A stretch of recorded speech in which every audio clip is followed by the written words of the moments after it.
Welcome back to Second and Short. It is Friday, July 26th, 2024. It is officially NFL training camp time, which means that one of the best players on every team probably isn't at practice. In the MLB, if you're an MLB player, some of your teammates might not be at practice at well. That's just because they got traded into a winning situation.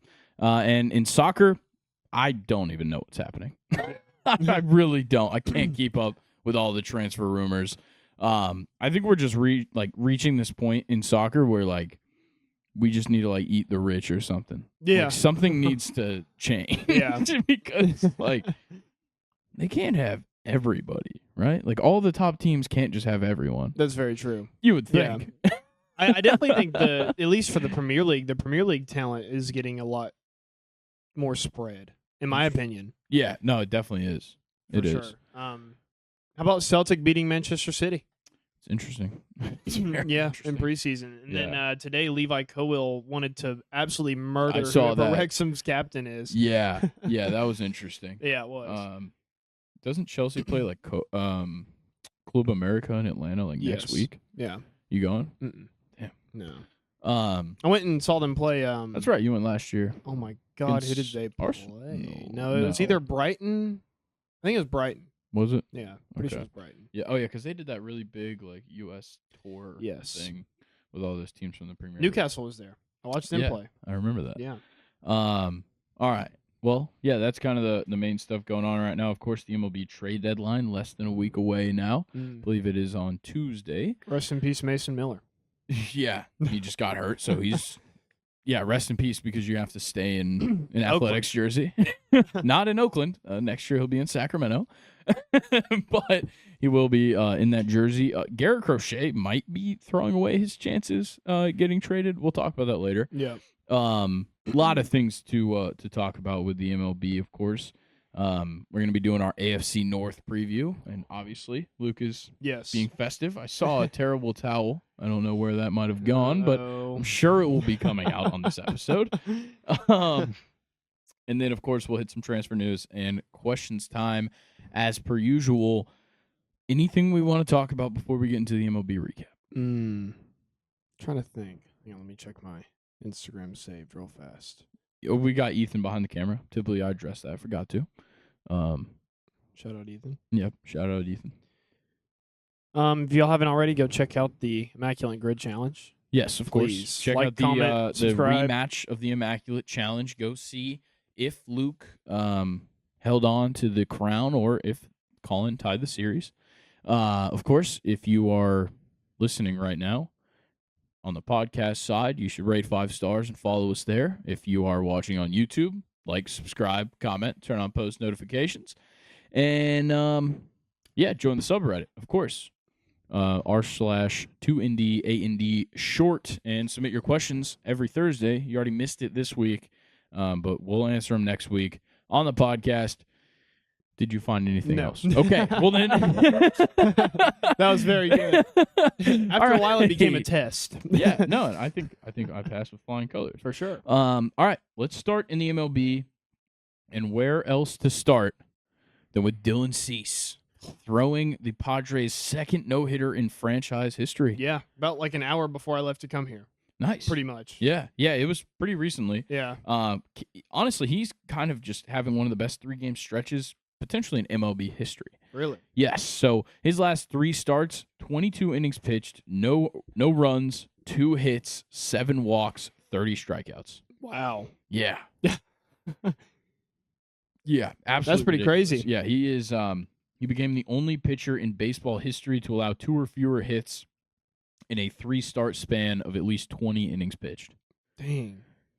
Yeah. Shout out Dylan Cease. Pretty honestly, shit. One of the first times I've heard about him all season long. Yeah, he just started off hurt. Yeah. Well, he started off not even on a team. He wasn't even playing for the Padres yet at first because it was such a late move.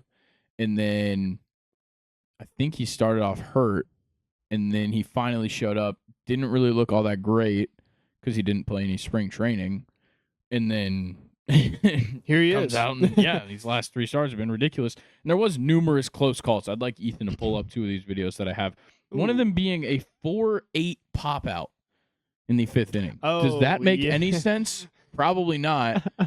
But it was absolutely ridiculous. Xander Bogaerts tries to catch it. Wow. Bobbles it and hits it into the hands of Jackson Merrill. And then Xander Bogaerts decided to almost fuck this up again later in the game. I think it was in the 8th inning with 1 out. He tried to fuck it up. Oh, sorry. 8th inning with 2 outs. He tried to fuck it up again and absolutely, but yeah, bottom of the 8th, 1 out. So I was right.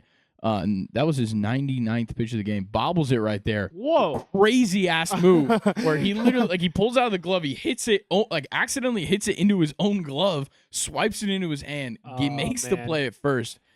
Absolutely insane. Can we see that one again, Ethan? I want to see that. I think they're about to show a slow-mo here. That was wild. It's absolutely ridiculous. Yeah, luckily it is Keeper Ruiz. He was just rolling down to first base. But yeah, absolutely crazy. He went to throw and hit it off of his own glove and then swiped it out of the air. That would have been a ridiculously embarrassing mistake, but crazy athleticism and coordination to actually keep that play alive from Bogaerts. Definitely. Very cool. What a shitty way that could have ended for Dylan exactly. Cease. Well, it's like both of those probably would have been errors. That is true, yeah. But still, pretty cool to keep it alive that way. For sure. Yeah, Dylan Cease's no-hitter was absolutely ridiculous. Yeah. Did not expect that. Glad we got a no-hitter, though. Finally. It's been since Ronald Blanco. Yeah. It's crazy. And he cheated. Yeah, obviously. He had to have been. Definitely. Ildemaro Vargas got on the mound. I've got the video for this as well for you, Perfect. Luke. In this same game. They were getting no hit. Oh, yeah, I saw this. Sorry, in yesterday's game where the Nationals were getting shit on. Ildemaro Vargas, not only did he throw that pitch 51 miles an hour, I believe, and it was lined back at him at 90, and he made the catch, which was impressive for sure. Dang. He also threw the second slowest pitch of any pitcher since I think it's ever. Yeah. It was 33 miles an hour. The slowest is Brock Holt in 2021, threw on 31 miles an hour. How do you throw it 33 miles an hour if you got all that power locked up in there? Just literally lobbing it in. That is crazy. Do we have the video even? You should be able to just click it. It was a link. Yeah. Here we go. That was funny as fuck. Yeah, that was one I saw earlier today. That was good. That was performative. I can mess with that. Yeah. Also for the Padres, for some reason Luis Arias and Xander Bogaerts have decided to trade places. Xander Bogaerts is only hitting singles right now, and he's hitting a lot of them. And Luis Arias, I believe, has 4 straight games with an extra base hit. Wow. Yeah. Huh. So they traded roles, which is interesting. I don't know. I mean, could you call them similar baseball players? No. Their approach at the plate probably isn't similar. Yeah. Bogaerts is definitely more of an RBIs guy, I would say. Luis Arias is just such a contact, bat to ball guy. Yeah. Yeah, I don't think they're all that similar. And I think Arias has a little bit better glove. All right. Fair. Paul Skeens, unfortunately, recorded his first loss of his MLB career. Damn. It's because he went 8.1 innings and only allowed 2 runs, 4 hits, 8 strikeouts, and no walks. Oh, man. He recorded his first loss. In his first loss, he increased his ERA from a 1.9 to a 1.93. Oh, wow. So, yeah, a bad day for Paul maybe Skeens. the NL Cy Young winner. Yeah. Just somebody help this guy out. They even you can't even give him the bullshit of let him cook. They let him go 8.1 and 104 pitches. Damn. They let him cook. Yeah. It's just the offense didn't. Exactly. Bro, please help out Paul Skeens. Oh, man. That's a I shame. think 2 years from now, if he doesn't have an offense, this time we're going to be talking okay, where's he going? Yeah. Where the Pirates going to ship him off to? I don't know. Livy Dunn probably wants to live in New York. Dude, Livy Dunn wants to live anywhere but fucking Pittsburgh. Like, what the fuck? Dude, they're definitely going to trade him to, like, Milwaukee. Yeah, Kansas City. Colorado Rockies. Something to do in Kansas City. Yeah, Taylor Swift's in Kansas City sometimes.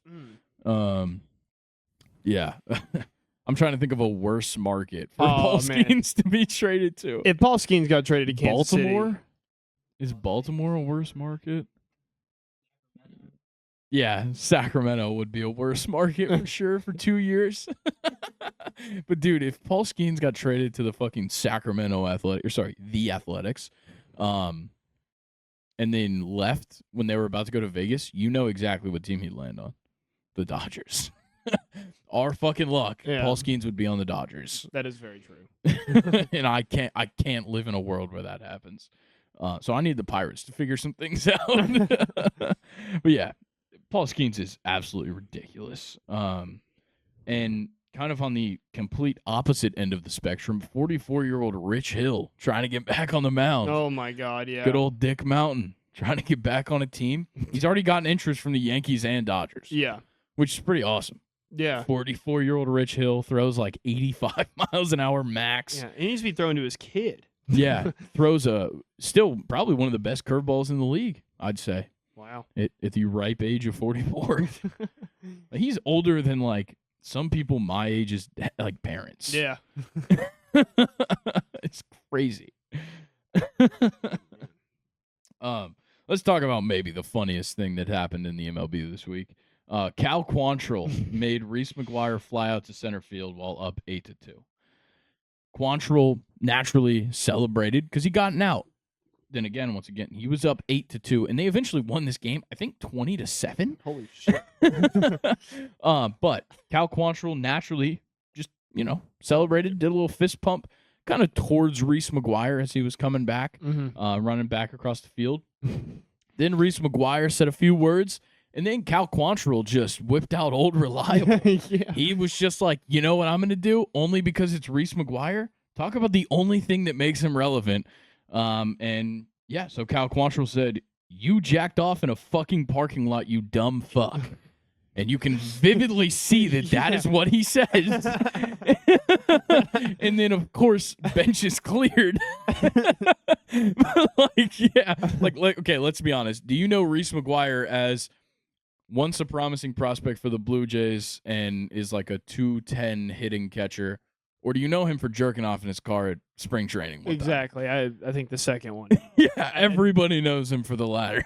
Yeah. I really I love this for the Rockies. They're relevant right now. Yeah, nice. No, Cal Quantrill calling and saying that Reese McGuire jerked off in his car is making them relevant. Probably the greatest thing that's happened to them all season long. Yeah, Brenton Doyle hit a grand slam in that game, but Cal Quantrill saying that is definitely way cooler. It's like the last two awards that they won was like Cal Quantrill doing this, wins the award of like funniest moment of the week, and then like before that it was Brenton Doyle being a Gold Glover. Next thing, Garrett Crochet. We'll talk a little bit about why his season might change. He doesn't want it to though. So his plan with the White Sox is to pitch normal workload as the starter until the end of the regular season. Said if he's traded, he will have to get an extension to pitch in October. He will not pitch in October if he's not extended. Wow. Which I've never heard of. Yeah, I've never heard of a player doing that, but it's genius. He also said that he will not move to the bullpen and he will not take any extended break. Ooh. Very interesting. Trying to get that starting rotation money. Yeah, and look, he views himself as a starter. The routine, he says, is best for his health because he's dealt with injury problems his entire career, and he's always come out of the bullpen. Yeah. So this is the first time he's getting the starting option, and it seems to be working because he hasn't gotten hurt. So he wants to stick that way. The concerning part is that he's already at like 110 innings pitched this season. He's never pitched that much in the MLB. Wow. Most he's pitched in the MLB is 51. Most he pitched between the MLB in college is 64. Damn. And he's already past that. Wow. He hasn't started over 6 games since high school.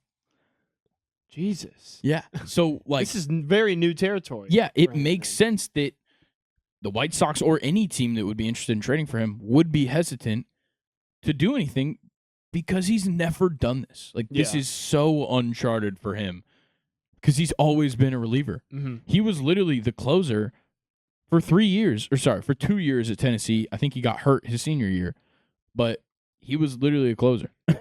Yeah. So it's like, this just doesn't make sense that he just randomly had this change where now he's a starting pitcher. Yeah. And it's great. He's pitching For sure. amazing, and he's an amazing starter. It makes people very hesitant when you don't have any history of pitching this much. Definitely, yeah. But then again, he's saying that it's better for his own health as well. I feel like teams need to take that into account. I for agree. Sure. I agree. I do think needing an extension to pitch in October is kind of crazy. Yeah. Definitely. But then again, if he doesn't get traded, it's not a problem because the White Sox will not be playing any baseball in October. Nope. Unless they're playing in like whatever league they have in the Dominican Republic at that time. Yeah. Actually, let's go ahead and talk about the White Sox now. They're looking great. Yeah, they look fantastic. They have now officially reached the 50 games under 500 mark. Oh, yeah. And are currently on a 10-game losing streak. Killing it. Let's go White Sox. Yeah. Nashville White Sox. Woo! Let's go. Oh, man. The Marlins turned a sick-ass double play. A 9-2-6. In the top of the 10th We got a against the Orioles, I believe so. Oh, here we go. Yeah, they did give up a run to end at the top of the 10th inning. Still a sick-ass double play to get out of the inning. So, yeah, 9-2-6. Wow. Is crazy. So you have a single to right field. The right fielder fields the ball, throws it, throws the runner from second base out at home after the runner from third scored. Then the guy gets tagged out at home. The catcher throws down to second base, and the player from the Orioles overslides, it looks like, or maybe slid too far out wide. Yeah, they cut away because, but it seemed like he just slid way too wide, and he got tagged out at second to get out of the inning. Just absolutely insane. Wow. But yeah, I thought that was ridiculous. And also another bad team, the Marlins. So they kind of fit in this mold, and we'll just continue with kind of the White Sox of bullpens, which is the Blue Jays bullpen. Oh, boy. They entered the day as with the worst ERA for a bullpen in the American League and the worst WAR for a bullpen in the MLB. Damn. And guess what they did? They stepped up, they showed out, and they allowed 9 runs. It was like a 3-0. It was like 3-0 when the starter left the game. And they allowed 9 fucking runs. That's awesome. Oh, man. Like, they absolutely suck. God. Remember when we were talking about how they couldn't score runs? That was the whole thing with the Blue Jays for like the first 3 months of this season.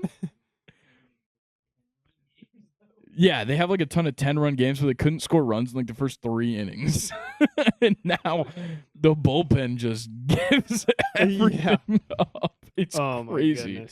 I guess we'll just continue to talk about struggle. Garrett Cole, again, struggling against the Mets. Yeah, that was terrible last night. Yeah, and the Mets complete the season sweep of the Yankees. Yeah. Absolutely brutal.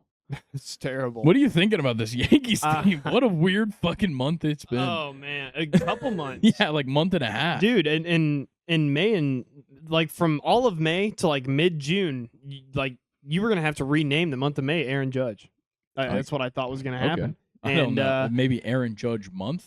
No, just Aaron Judge. Okay. January, February, March. Aaron Judge. Yeah, April. Oh, forgot April. April, Aaron Judge. April Fools. That was my bad. But, I pranked you guys. No, Sorry. it's horrible. In last game, it really had my hopes up because you had Soto rob that almost home run. It kind of looked like it could have been either way, but and that we were like 1-0 up when that happened, and then it just completely fell apart. I have no idea. I did see some interesting stuff looking at the last year's Cy Young Award winners and how bad they are. Yeah. Like, I think Blake Snell has a 5.4 ERA. Mm-hmm. Garrett Cole has like a 5.8. Yeah. It's rough. It's crazy. Now, Garrett Cole started the season with an injury. Blake Snell didn't play spring training and started the season late. So, like, both of them kind of weird circumstances, but you also won Cy Young last year. Yeah. So, like, figure it the fuck out. Exactly. Little more trade talk here. Astros, Braves, and Cardinals apparently showing some interest in Zach Eflin. Oh, wow. Very interesting, considering the Rays are hot shit. They suck. Yeah, I would love Zach Eflin. I'm just going to go ahead and just sell myself on every single player that's rumored to the Braves, except Jazz Chisholm. Not sold on Jazz Chisholm because you don't – why would you trade for the guys that suck for the bad teams? That are also your rival. Yeah, and our rival. But also Jazz Chisholm has been, like, glazing the Braves for years now. He just loves the Braves. Yeah. He just is like, oh, okay, so, like, these guys just – I'm their child. And now I root for them. Well, like, he literally was rooting for us in the World Series in 2021. He's from the country that has a lot of Braves fans, right? The Bahamas. No, not okay. What's the one? Curacao. Yeah, that's what I was thinking. No, that's where Andrew Jones, Ozzie Albies, Kenley Jansen, Jurickson Profar, Gerangelo Sancha. Yeah. That's the only Curaçaoans I can think of. Both of Jurickson Profar's brothers, I think, that played in the MLB as well. Oh, wow. I thought Jazz was from there, too. That's my bad. Yeah. Most notably, it's Andrew Jones, though. Yeah. He's the big Curaçaoan. Last thing, though, Elly De La Cruz reached 50 steals. Yeah, good for him. That in like 100 games? It's pretty insane. Yeah. So yeah, shout out Elly. I thought that was pretty cool. God, the group of baseball players that we have now is just, I feel like they're always going to be like on the cusp of records. Well, and the amazing part about it is that Elly De La Cruz isn't particularly good. Yeah. Like not he's really. Not like a superstar level player. Yeah. He's never going to have the best numbers across the board. But damn it, does he do things good? Like he does a couple of he's a master of none. Yeah. Except, well, I guess no, he's a master of stealing bases. Yeah. He is very good at that. But it's like he does a lot of things good and like almost nothing great. Yeah. Throws hard, runs fast. And he throws hard over the first baseman. Yeah. And he runs fast, like, and then like gets out at third. Yeah, Elly De La Cruz is an interesting player, but it's very cool that he's already at 50 steals. Love that. What you got from the MLB? I got a very funny stat. Justin Turner versus fastballs that have been middle this year. He's seen 45 of them, hasn't gotten a hit. Damn. Okay. Yeah, thought that was pretty interesting. I don't know why I'm being so Definitely. awkward with this mic. Aaron Boone on the current situation, like in New York, we're a really good team that has played shitty.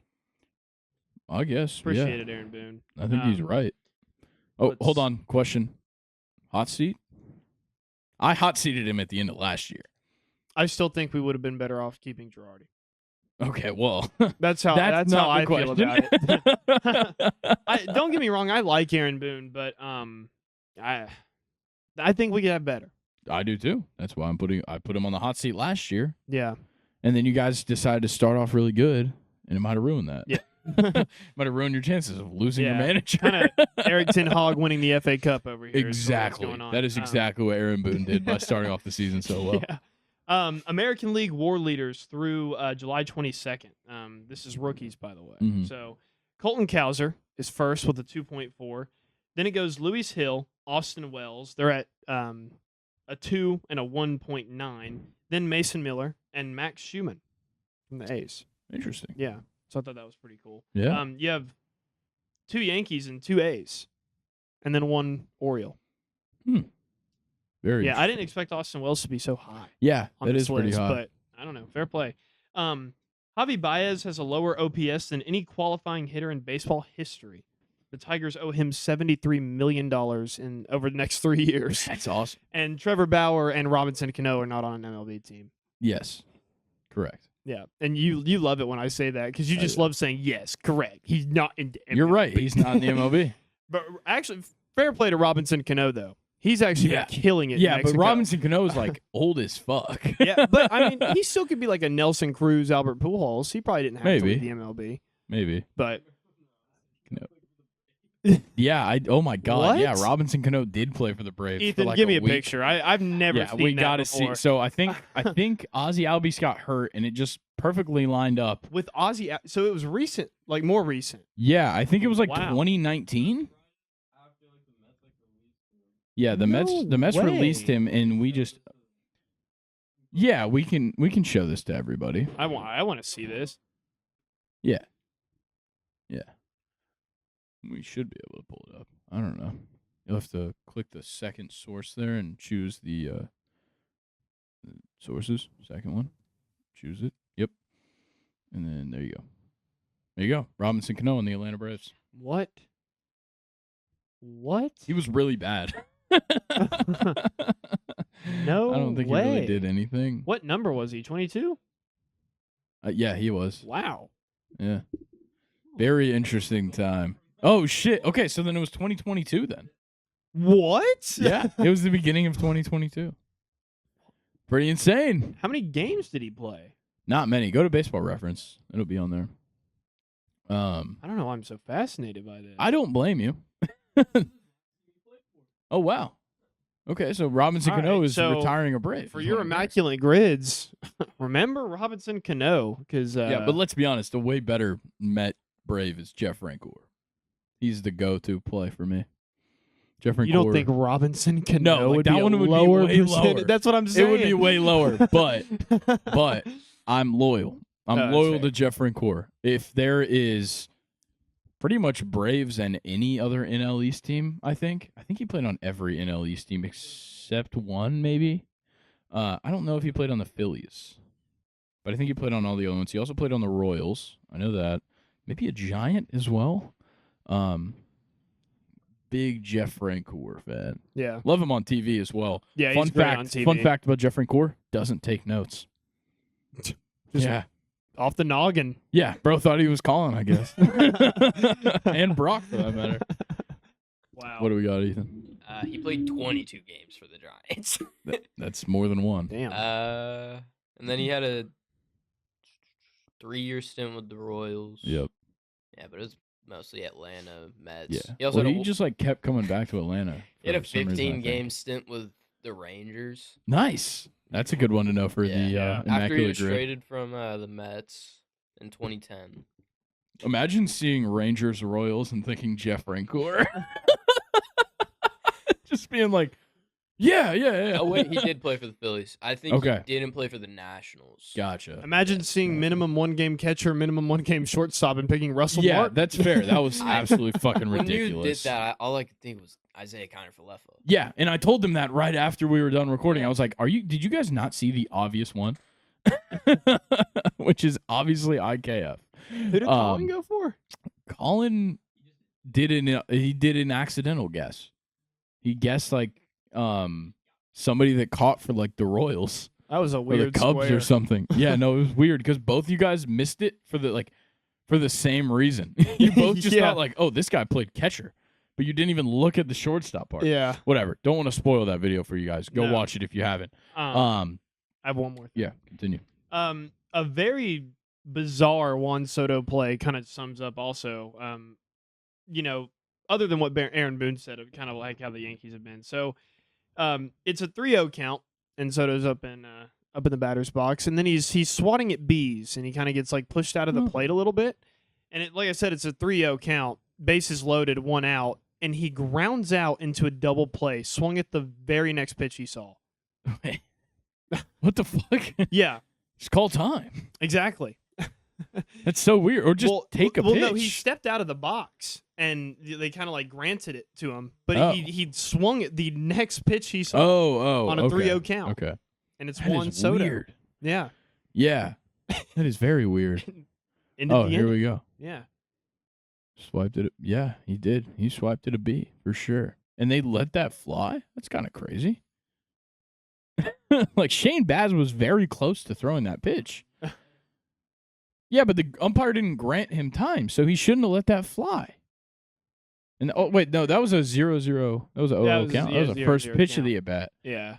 Oh, they gave him a ball, I think.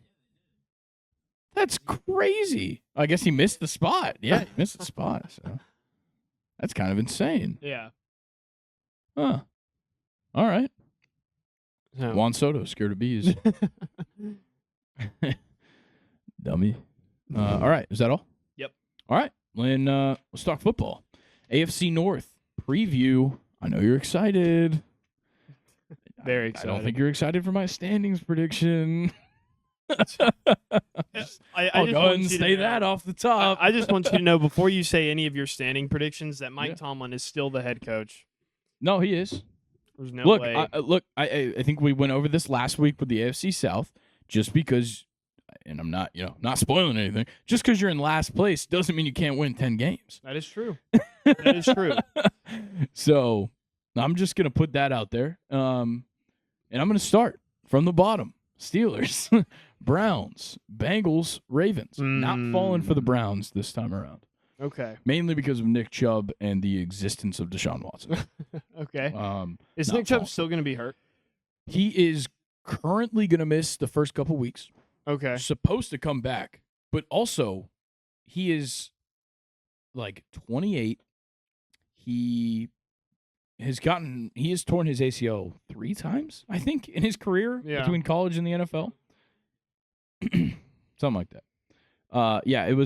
This year's tear or last year's tear was ACL, MCL. And also one of the most gruesome injuries I've ever watched. Minka Fitzpatrick absolutely fucked him. So I'm not believing in Nick Chubb. That's why I have them third. But I do believe in their defense a lot.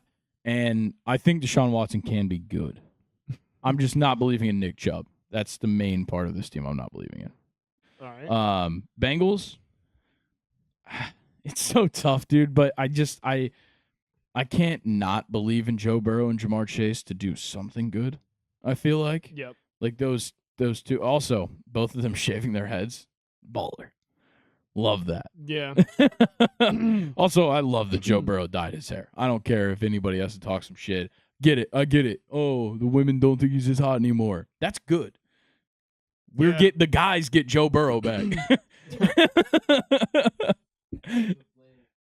Yo, dude, he should definitely do Flames. And then the Ravens are just like a super team now that they have Derrick Henry. It's unbelievable. You couldn't be more wrong. Okay, sure. Are you about to say the Ravens are going to be last? No. Okay, good. Well, you said you couldn't be any more wrong, so I thought that meant the Ravens were last. But please, you go. I'm going to start bottom to top. Yeah. Bengals, Browns, Steelers, Ravens. Okay. And I appreciate the fact that you are willing to say that the Ravens are better than you guys. They're like 1-7 against us in like recent seasons. So yes, but they're a better they're a more consistent team than we're going to be for sure. I want to go ahead and switch Browns and Bengals because of what you told me about Nick Chubb's injury. I was not aware of that. Okay. So I'm going to go Browns, Bengals, Steelers, Ravens. Okay. Baltimore in first, obviously, just because they, like I said, they're the most consistent team. They're going to get you wins in the regular season. Yes. Yes. Very Lamar consistently. Can't win the big one. But what worries me about the Ravens is Derrick Henry was showing signs of slowing down last season. We both agree on that. Yes, I just think the offense now works better for him. Well, they got rid of Gus Edwards, J.K. Dobbins, so now you're looking at Rich Hill and then that Keaton Mitchell guy. Yeah. And not Rich Hill. Not Rich Hill. Justice Hill. Yeah. Thank you. Sorry. Ethan, can you pull up depth charts while we're talking about teams?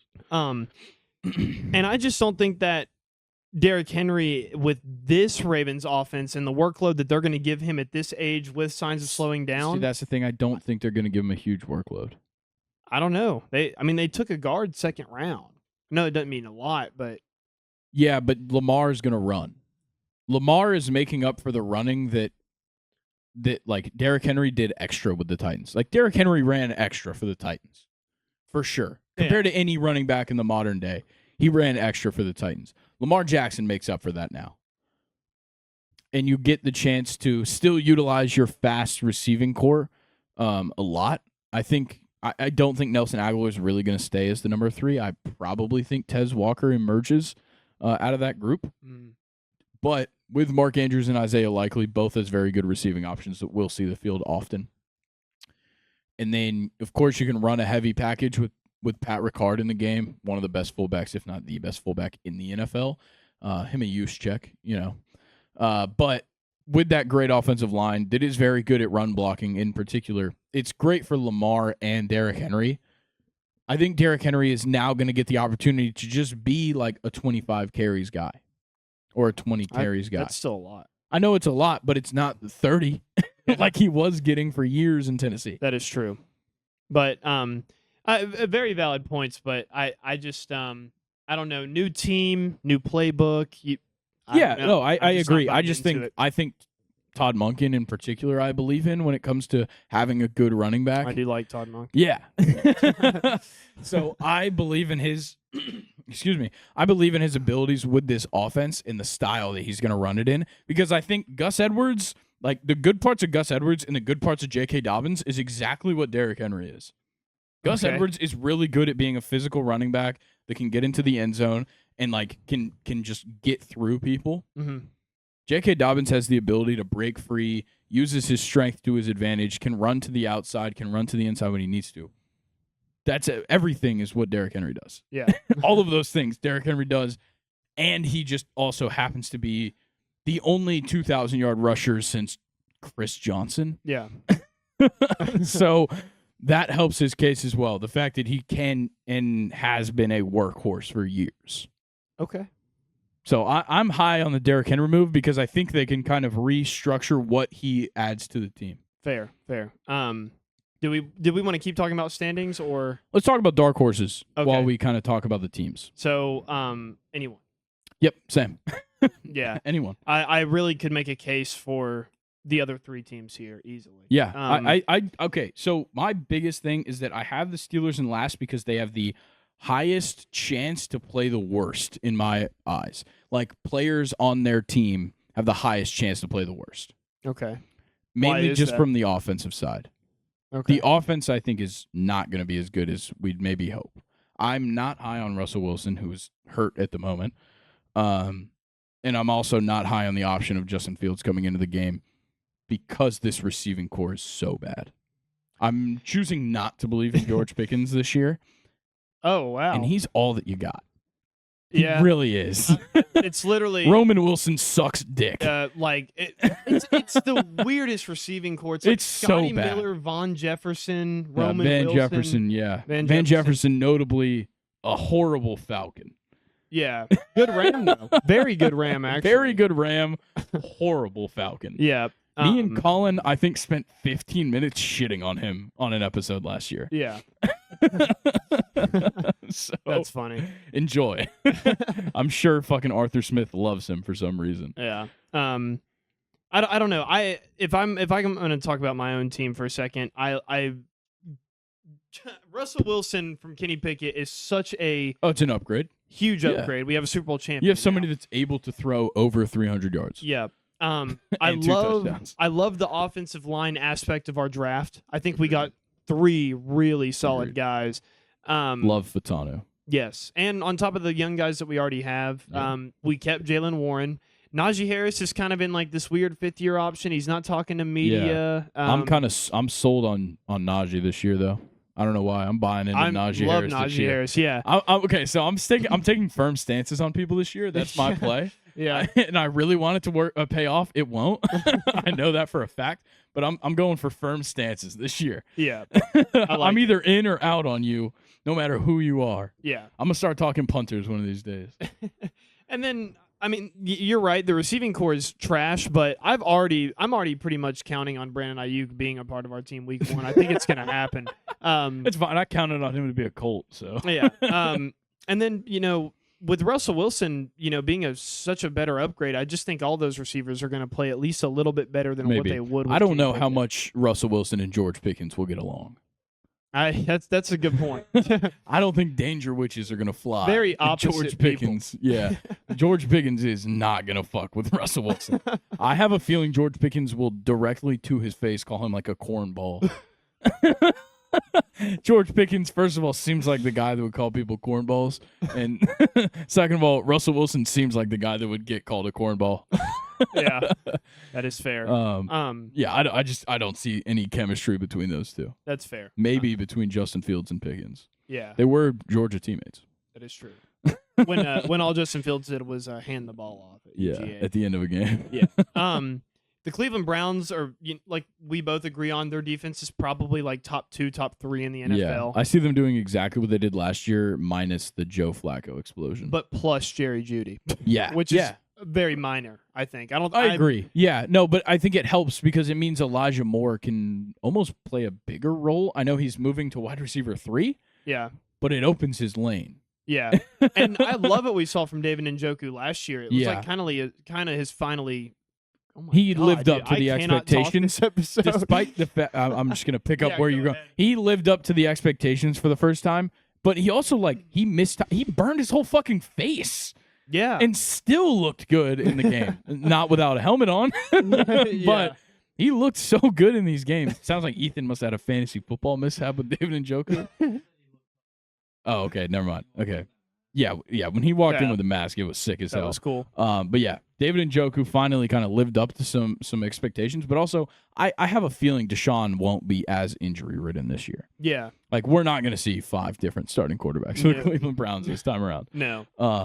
So if it stays as Deshaun Watson, this team will be better than it was last year because you won't have DTR weighing you down for 3 games of the year. Yeah. Who did beat the Steelers, by the way? Yes. Crazy enough. we can sweep the Ravens, but damn it, if we play DTR and the Browns. Yeah. It's unfortunate. And then the Bengals, like I said, whenever I first made the list, I wasn't taking into account Nick Chubb, so I put them last. I put dark horse anyone. There is no way the Bengals can win this division. Absolutely no way. The defense is better than some would write it out to be. I think they've made the right draft picks the last 2 years. Yeah. And then I obviously love their defensive, like their front 7. Like the pass rush for the Bengals is awesome. I love Trey Hendrickson. I'm a big fan of Trey Hendrickson. Sam Hubbard's awesome. Yeah. I like Jermaine Pratt. Yeah. Middle linebacker. Solid. He's also very really underrated. There's a lot of guys to like on this Bengals team. And then on the offensive side, I do think Joe Mixon is a huge hole. Like the running back spot is a huge hole. But like they could have some people step up. Oh, Zach Moss is on my surprise players. I'll go ahead and tell you that. Zach Moss could definitely step up and do something. Yeah, for sure. I actually may have put him. Oh no, I thought I put him off. I'm blanking on the other running back in Cincinnati. He was like really good in the games that he came in for last year. No, he's in Denver. Right. Chase Brown. Chase Brown is actually very good. He's never really gotten a shot because he was I think a low draft pick and was injured in his first season. Mm-hmm. But last year he like got his chance there late in the season and like he looked really good. So I like Chase Brown to maybe show out. But yeah, keep this up real quick, Ethan. I love that they finally added a tight end. I know Mike Gesicki hasn't done much since like I don't know 2 years ago. He's on my surprise players. Yeah, as well. I think he could pop off. I love the Jermaine Burton pick. I think I'm not totally sold. I don't think he's gonna be a superstar wide receiver. He's a great tandem for Chase and Higgins. Yes. He adds to that wide receiver room for sure. Now, he's not at all Tyler Boyd, but he'll add to this wide receiver room nonetheless. Once again, love the defense. The offensive line is getting better. Alex Kappa, Ted Karras, Orlando Brown, very good. Amarius Mims is the backup at the moment. Probably going to start if Trent Brown doesn't get back healthy, but Trent Brown is also a very good offensive lineman. So they've just kept addressing needs slowly since like that miraculous run to the NFC or the AFC Championship or Super Bowl. Sorry. Yeah. This miraculous run to a Super Bowl that nobody really expected. Then they almost took a step back just real quick because they lost some guys in the offseason. And then it kind of happened again, but they had a good draft. Yeah. And then they've had another good draft. A guy that I'll talk about later in surprise players, Jordan Battle. I'm really high on for strong safety on their team. Yeah. Because at the moment, I do think he should be starting over Von Bell, who has returned. But like numerous guys that were starting in this defense last year have been pushed down to second string, and I can respect the shit out of that. The fact that Dax Hill is not starting on this team anymore is a huge testament to how good Cam Taylor-Britt and DJ Turner have been. Cam Taylor-Britt, dude. Yeah. And then you still have Mike Hilton, who is just a dog. Yeah. Mike Hilton is just a dog at all times. Man, when he played for the Steelers, that was so much fun. I miss him. Yeah, he's an awesome little 5'9" power hamster at corner. Love that guy. Yeah, he's awesome. And from Ole Miss, too. Yeah. Yeah. Yeah, big Ole Miss guy. All right, let's talk Offensive Player of the Year.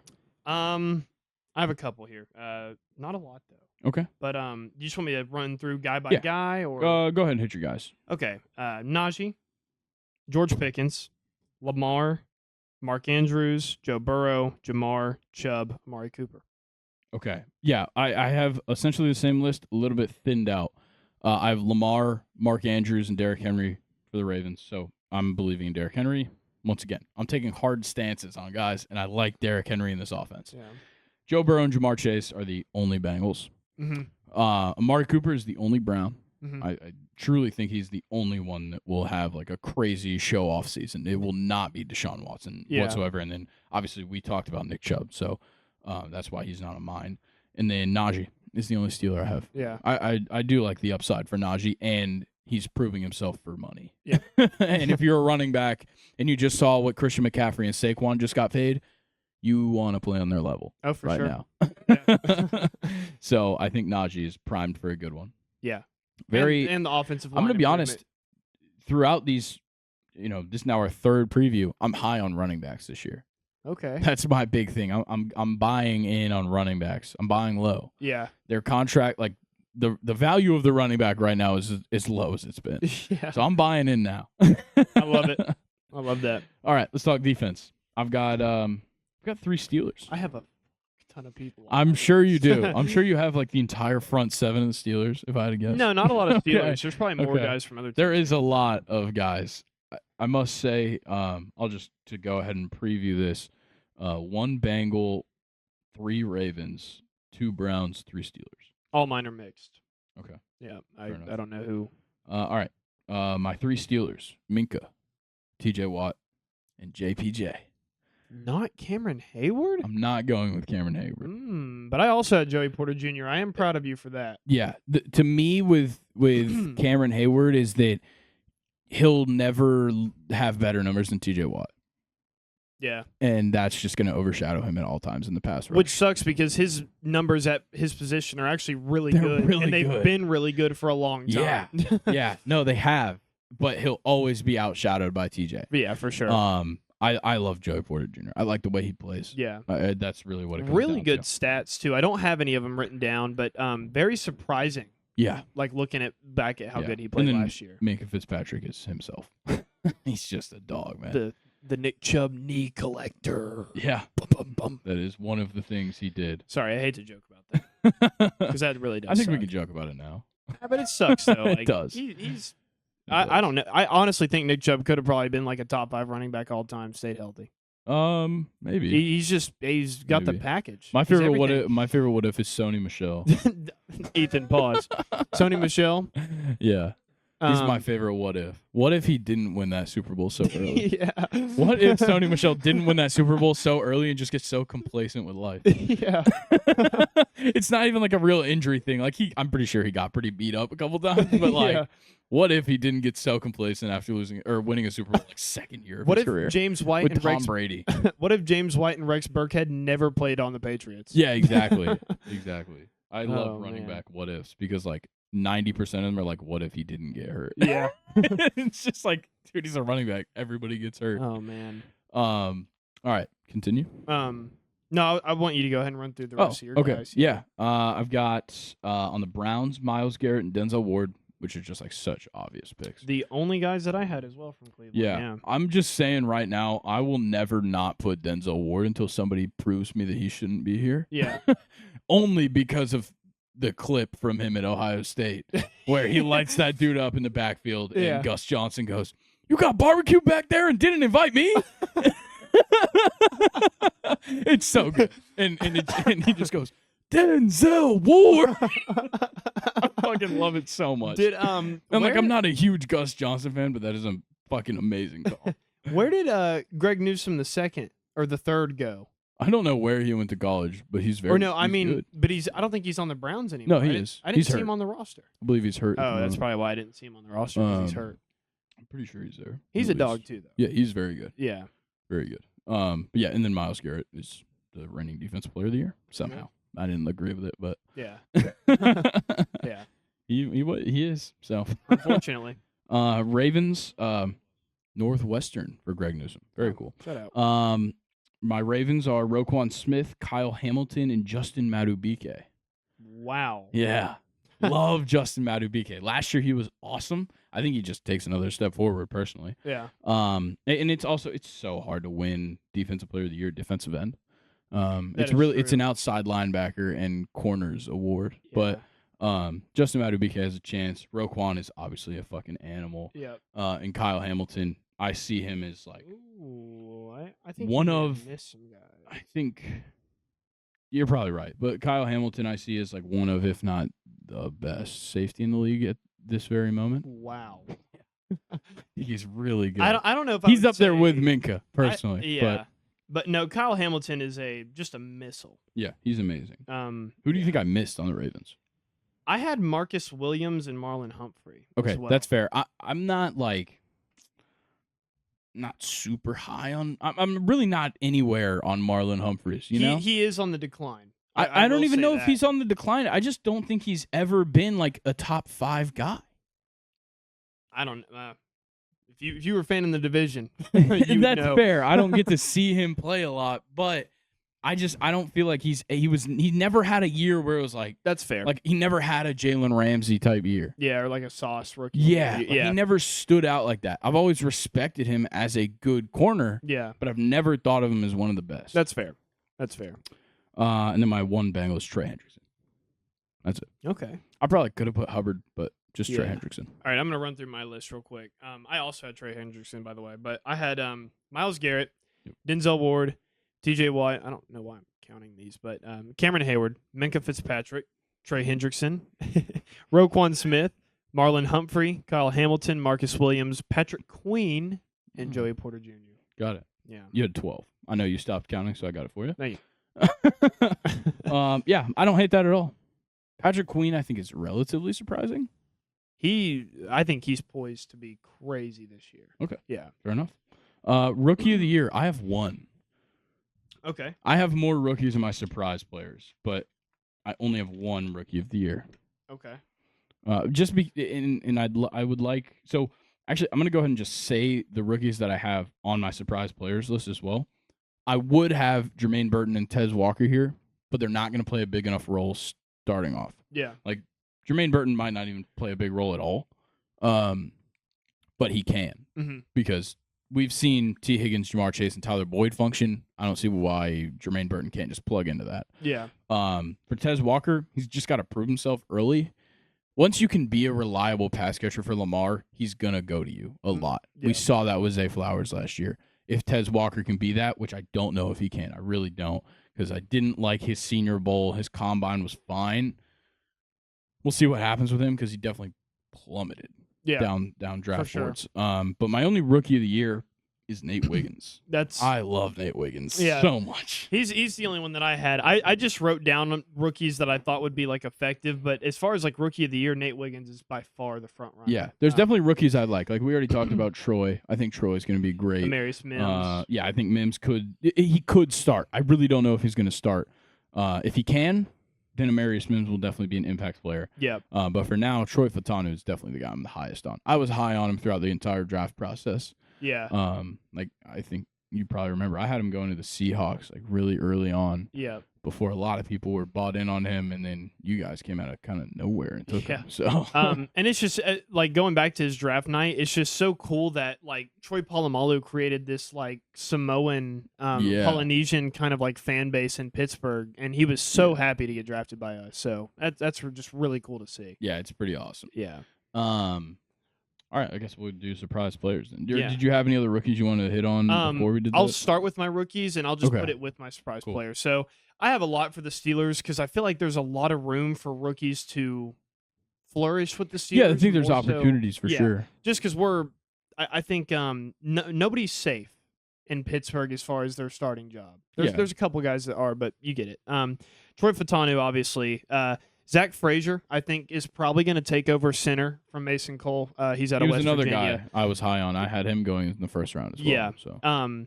Roman Wilson, I've heard very mixed things about Roman Wilson. To me, he looks like just a tough, athletic slot guy who also is like pretty fast. I think he is he's an average version of JSN. Okay. I think he's Fair. just like 2 steps below what JSN is. Other guy I have is Mason McCormick. He was a guard that we took out of South Dakota State in the 4th round or 3rd. I think he was a 3rd round. Don't know if he's going to get to start at guard, but it'd be nice to see him start if he's better than the other guys. Yeah. And then Peyton Wilson out of North Carolina State. I like Peyton Wilson a lot. The linebacker, the one that Luke Kuechly was kind of gushing over. Yeah, he won the Butt Kiss Award. Yeah. So Peyton Wilson I think is going to be crazy. Yeah. Agreed. I actually do have a Steeler here for surprise player, and I don't even really know if it's a surprise. I think it's more just like people probably don't know about him because he just, he played in the purgatory that is the Carolina Panthers for 6 years. Dante Jackson, I think he could definitely step up and do some things. Yeah, like I didn't love the fact that you guys traded Deontay Johnson for him, but it was clear that Deontay Johnson was probably ready to go. He probably needed something new. Yeah, and Dante Jackson deserved to get out of Carolina, so it kind of just worked out both ways. But I think Dante Jackson could show out and kind of be more of a known name this season. Yeah. Okay. Jordan Battle, I already kind of hit on for the Bengals. I think he's really just going to step up and kill it in the secondary. He's doing the job of what was once Von Bell's job. Then Von Bell left. Now Jordan Battle is in his 2nd year, and it's working out, and now he's starting over Von Bell, which is pretty awesome. Go to Carolina? Yeah, for 1 year. Damn, what a year to go to Carolina. Yeah, I'm sure exactly. you learned a lot. Oh, yeah, I'm sure. Learn not and to then I think Nick Chubb could be a surprise player. Yeah. Because it'd be a surprise if he got on the field and stayed healthy. That'd be surprising. But no, with Nick Chubb, I think it's like he's gonna just like come out of nowhere in like week 5 or like week 6, and he's gonna be healthy, and like he has the opportunity to just come out and be himself. Yeah. And if he is himself, he's one of the best running backs in the league. And his first game will probably be against the Steelers on primetime, and the Browns will win, and it'll be just fun. Yeah, probably. Everybody's gonna have fun. Yeah, but yeah, that's my surprise players. I totally agree with you about Nick Chubb, though. Let's see. I'll start with the Steelers because I have more of those. Sorry, a little bit biased over here. Keanu Benton. Don't worry, just wait for the fucking NFC South. Yeah. Keanu Rondale Moore is on my list for Offensive Player of the Year. God, just kidding. That's not happening. Keanu Benton, defensive tackle we drafted last year. I think he'll have more of an impact this year. Cole Holcomb, I think, will come back from injury and be solid. Yeah. Dante Jackson as well. I think he's going to be great. DeMonte Casey just keeps getting better. He does. I can always respect DeMonte Casey. And then another corner I forgot that we had was Anthony Everett. He is not. I've never even heard that name. He's going to be really solid. Okay. He's going to be really solid. It'll be a surprise to me. Darnell Washington, I think, is going to get better this year. So is Calvin Austin. I if hope he can so. stay on the field. I hope Darnell Washington can ever become something at some point. And then my last surprise player for the Steelers is Russell Wilson. I think he's going to surprise a lot of people this year. He can try. I'm just telling you right now, 3 picks in prime time is not going to surprise me. Well, no, he'll be great. All right. Well, I'm excited. The best part about this is that we already know that we're going to get to watch the whole second half of every one of these team seasons on Hard Knocks. Yeah. That's what I'm most looking forward to. Yeah. With this whole division. That's the player. That's the MVP of this division is the fact that we're going to watch it on Hard Knocks for the second half of the year. I think it's like week 9 all the way up until the playoffs. There we go. That's going to be fucking sick. Yeah. And I think all these teams will be in the playoff conversation all year. That's so much fun. Like it makes it way more fun to follow when it's like there's not like even like when there's one team that's just like so out of it, it kind of hurts. Like it kind of just like hurts how the division looks because it's like, man, that division's so good, but this team's there. Yeah. There's not one of these, it seems like. For sure. And so it's like, my standings could be how they are, or like the standings couldn't end up how I predicted it, but that means like the Ravens probably won like 15 games. And, like, the Bengals won 13, the Browns won 12, and the Steelers won 11. Like, who fucking knows what could happen? I don't even know if that could mathematically happen. I'm just bullshitting, but, like, that could be the case because this division can just always be like that. And on top of that, like, even if the teams were, like, bad or there was, like, an imbalance in power, the hatred is always going to be there. Yeah, it's always going to be – they all play with emotion. Which I can always respect. Yeah. So I'm excited to watch some AFC North football, as always. Oh. So we haven't seen the terrible towel get whipped out. I'm pointing that out. It's the outro. Okay, fair enough. Into the episode. Okay, I'm glad. All right. Let's talk about a different type of football. Well, I'm not done with my surprise players. Oh, we never shit. went through other That's my bad. teams. I thought we were done. I don't have a Brown. I think that they're going to be. I had one, and it's probably kind of a cop-out pick. I don't know. Yeah. There's no. Yeah, there wasn't a player on the Browns that I thought like, oh, they might be good. Yeah, that's fair. They're either already good or just gonna be themselves, and like gonna be maybe Jerry Jeudy. I was gonna say the one that I think you could argue would be Jerry Jeudy, but I think he doesn't even deserve to be washed, on the bro. team. So. My Bengals are Zach Moss, Mike Gesicki, and Cam Taylor-Britt. They're all going to be really solid this year. I like that. My Ravens are, I mean, Isaiah Likely, but like he's not a surprise anymore. He's just literally the best tight end 2 in the league. I think the surprise will come if Mark Andrews stays healthy and Isaiah Likely plays well. Yeah, because we haven't gotten to see those two kind of running in it at the same time. That is true. It's always that Mark Andrews gets hurt and Isaiah Likely shows up out of nowhere. Yeah. I remember the first time I ever saw Isaiah Likely play was Thursday Night Football with Tom Brady. Yeah, against the Buccaneers. Yeah, I remember watching that game. Yeah, me too. I was at Frat Beach. I thought we recorded during it. No, I was at Frat Beach watching it with my friends. Yeah, then maybe I was. I think we were doing the podcast at that point. We had to October, maybe not. No, because that was my first semester at UGA. Oh, was that 2021? Yeah. Okay. Or not 21, 22? Yeah. 22. When the fuck did we start this podcast? 22. Yeah, it was November 22. Yeah. My other Ravens, though, Eddie Jackson, who they just got from the Bears, that's going to be sick. He's not even really starting, which is crazy. He doesn't have to. He plays the same position as Kyle Hamilton. Exactly. Yeah. Or I think Eddie Jackson's actually a free safety. Is Kyle Hamilton a free safety? I thought he's a strong safety. No, I think Kyle Hamilton's free because he likes to blitz. Yeah, fair. Brandon Stevens, though, another corner on that team that's a dog. And then Derrick Henry, I think, is a surprise player because he just is going to let everybody down. I don't know if I'm... Oh, okay. Yeah, okay. Surprised in a negative way, I guess I can respect because I've pulled that move before. Yeah. Okay. Let's talk about a different type of football. Well, hey, let's recap this division. So it's going to be the best that we ever watched. And honestly, let me just go ahead and redo my standings real fast. Steelers, Ravens. We're going to talk about Chelsea first. Is that right. fine? Yeah, that's okay. Let's talk about a different type of football. Let's get into some transfer news. We're kind of like recapping confirmed deals that already happened. Maybe some that kind of got washed over because of the Euros and Copa, or just like some things that have happened over the last couple of weeks since those concluded. So we'll start with Tosin Adarabioyo joining Chelsea instead of Man United, who was interested on a free transfer. Shout out. I think it's a great move. Yeah. I really do, especially because it seems like you guys have been pushing out I'm blanking on his name. Chalobah? Yes. Trevo Chalobah. Yeah. It seems like he's kind of getting pushed out. He's not coming to America with the squad. Yeah, a lot of Chelsea fans hate that too. Yeah. Which is kind of weird because he's already 23, and I really don't see any place for him in the squad with Cowell, unless they converted him to a fullback. Cause he's too big. But he's too big. Way too big.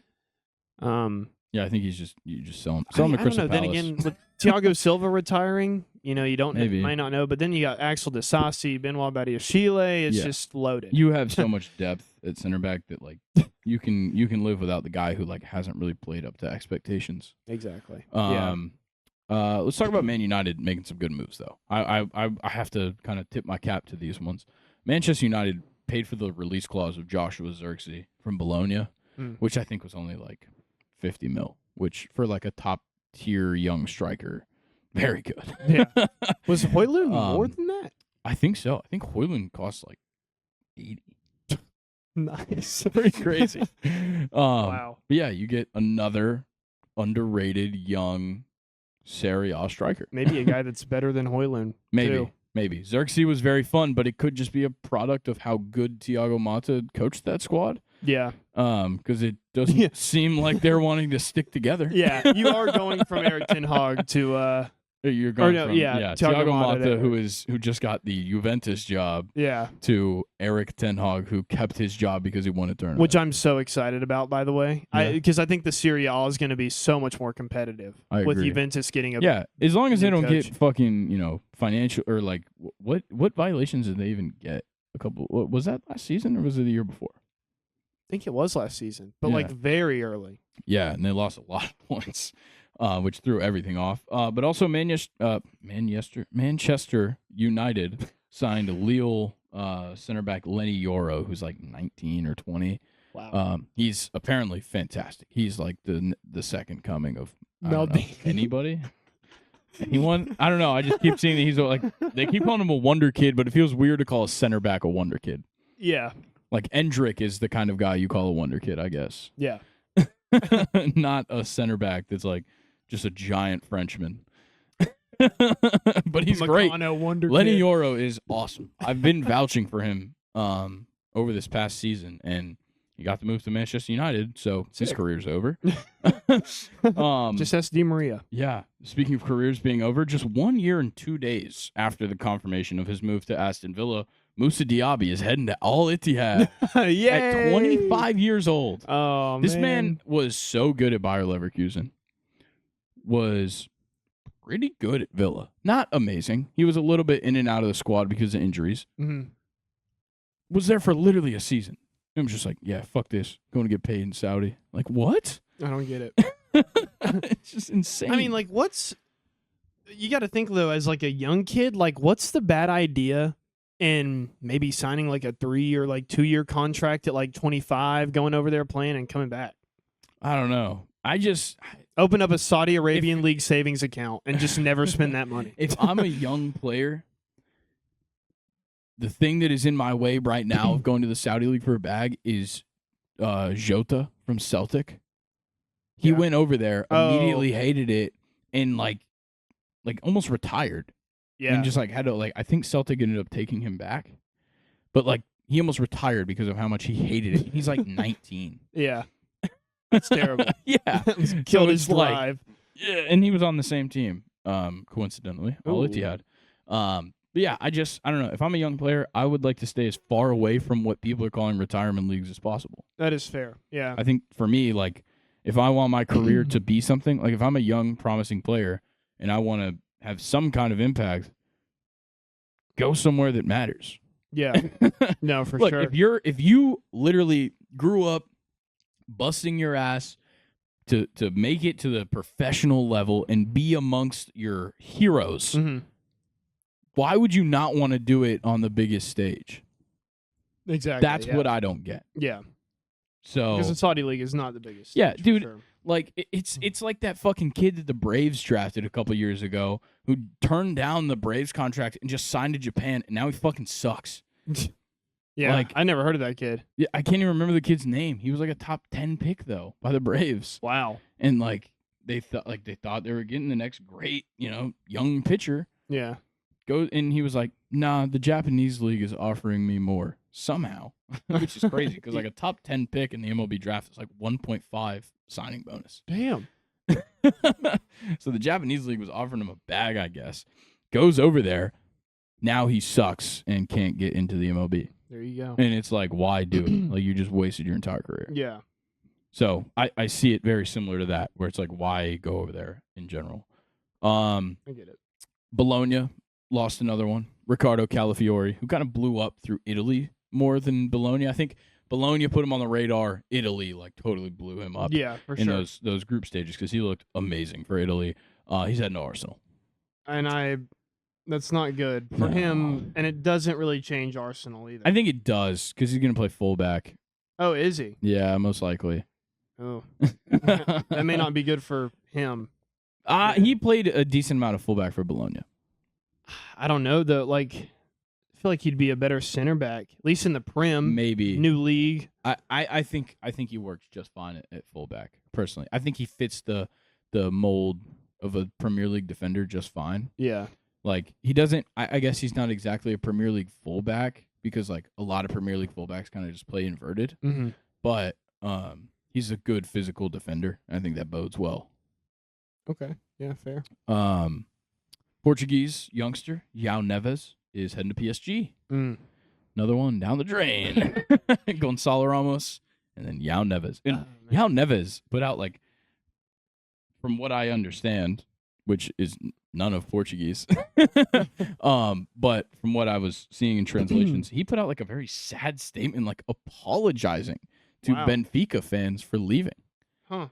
He's like 19, so I get it. Yeah. But Interesting. yeah, kind of interesting to see that. But he's heading to PSG. We'll see what happens. I'm sure it won't be good. No. If Gonzalo Ramos is an example, it won't be. Mason Greenwood heading to Marseille. Ooh, going to France. Yeah, to be coached by De Zerbi. I guess it's pretty good for him. Yeah, De Zerbi's actually putting together a pretty good squad at Marseille. He's bringing in Pierre-Emile Højbjerg on loan. Okay. Very interesting move in my eyes.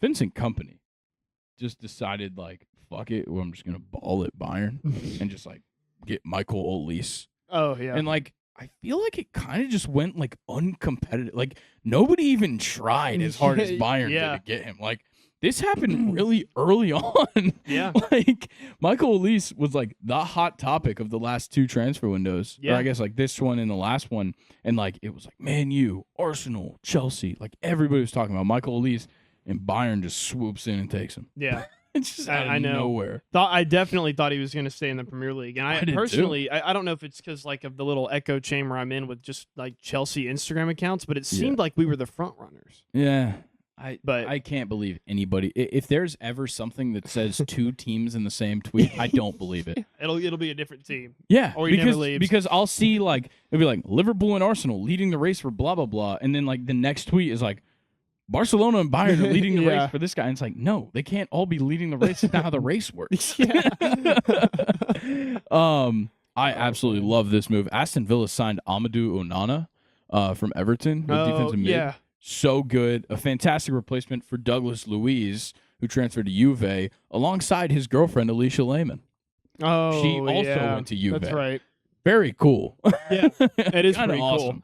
Cool. Alicia Lehmann, man. Yeah. Yeah, Amadou Onana. I think he's really good. He fucking tortured Newcastle in a game against Everton last season, so I certainly remember the name. Oh, I love getting tortured by playing Everton out of all teams. Yeah. God, I used to not have to worry about that. Yeah. I'm sure we won't have to worry about it next year. Mehdi Taremi, very interestingly, is leaving Porto for Inter. Oh. Kind of a huge upgrade. Yeah. I thought he was just always going to be on Porto for the rest of time. Yeah, he's comes with the team. Yeah, it's like you buy the stadium, he comes with it. Yeah. I thought it was interesting. Hakim Ziyech finally found his escape plan, and it was a free transfer to Galatasaray. Oh, so he's permanently leaving there now. Yes. For there now. Yes, okay. he finally escaped. I don't even know, how did he do when he loaned there last season? No idea. Good enough for them to bring him back for free. Yeah. I guess so. Good riddance. Yao Polina finally heading to Bayern after all of last summer talking about that move happening. It didn't, and then he finally moves now. So Fulham's fucked, I guess. Bayern are not playing. No, they're not fucking around. Leverkusen won the league. Yeah, and they now... know that they hired potentially a bad manager. And they're like, okay, we got to go spend some fucking money. Exactly. De Ligt is probably out the door as well, unfortunately. Ooh, really? Yeah. To where? Maybe Manchester United. You do realize that that's going to be the most expensive center back of all time, right?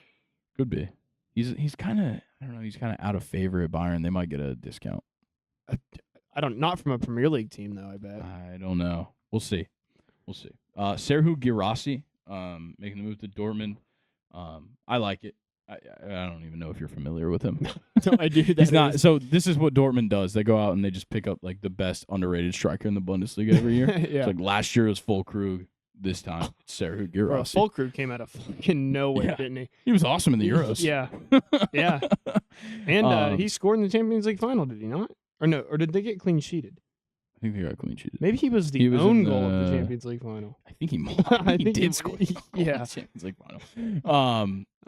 Next thing though, Savio heading to Man City. Who would have fucking guessed? Wait. Is it? No, not that. Oh, that's the Savio that was. Bro, I signed him into FIFA a couple days ago. That's not good. And he played for Chelsea in my world. I wish my world was the real world. That's not going to be fun for anybody. No, because he's so good. And what's so fucking annoying about that is that he played at Troyes. Troyes is owned by Citigroup. Oh. And last year he played on loan at Girona, which is owned by Citigroup, and now he plays for Man City, which is clearly part of Citigroup. So we need to do a second and short investigation. Monopoly? Is this a soccer monopoly? Like, what the fuck is this? Yeah. Also, Girona and Man City are going to be allowed to play alongside each other in the Champions League. The UEFA cleared that. So 2 teams owned by the same group will play in the same competition. I hope they play each other. It would be fucking hilarious. Yeah. Because know for a fact fucking Girona is going to get bent over. Yeah. Like, because they were told to. Yeah, exactly. They'll be like, don't score. Here, we'll up the transfer budget $10 million next year. Yeah. If you guys just lose. And they'll be like, all right, 7-0 work? Yeah, I guess. Only $10 million. Yeah. Alvaro Morata to AC Milan. Last thing. I like that one. Yeah, that one definitely just coming off the back of a pretty solid Euros for him. The Alvaro Morata money laundering but this is a new one. Crazy. Yeah, it's a new team. You're right. Maybe AC Milan wanted to get in on the bread. That is right. You missed a Chelsea transfer that's actually kind of exciting. I'm sure it was so hard to find all this stuff from back. I'm sure. Looking back, I don't know how to say his name though, but he's another Brazilian winger. Fantastic story. Estavio? Yes, Estavio. Yeah. Estavio. From what I've heard, he seems pretty sick. I'm definitely glad to have him. I think he's a move that we talked about last summer, or maybe it was in the winter, and he wasn't going to join till this summer. Oh. I think that might have been that move. I can't remember. It could have been somebody else. Now that you mention it, I think I do remember. Because it's Willians Estavao or something. Or like Willians. Or something Willian like that. Estavao or something. Because I think I remember us talking about him.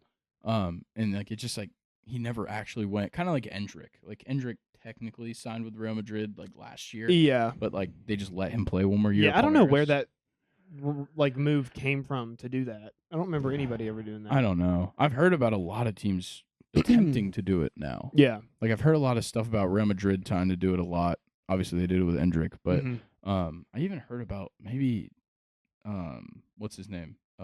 Wirtz. Oh. Yeah. I heard Real Madrid might try and do that with him, which would be weird. Yeah. Yeah, a lot of interesting stuff going on in soccer. Any transfer news you might have seen? No, but I do have hard to keep up with. I do have top earners lists, which is very interesting. I think somebody made $1 billion, right? Real Madrid made $1 billion. No, I mean like players. Oh, okay. I saw that Real Madrid became the first soccer team ever to make $1 billion in revenue in 1 year. Yeah, well. Yeah, and I'll just go ahead and preface this. If you thought Chelsea were clowns already, yeah, just wait until I read this fucking top earner. So 1 and 2 is going to be De Bruyne and Haaland in that order. That makes Fair sense. play, right? And then number 3 is Salah. So you're still like, okay. Yep. 4 is Casemiro, or was Casemiro. Oh, sorry. Quick thing, because I did see the top earners in other leagues. Yeah. Aymeric Laporte makes more money than Kevin De Bruyne. He's the 10th highest paid player in the Saudi league. Really? I believe is the number. Did you see this one? Yes. Yeah.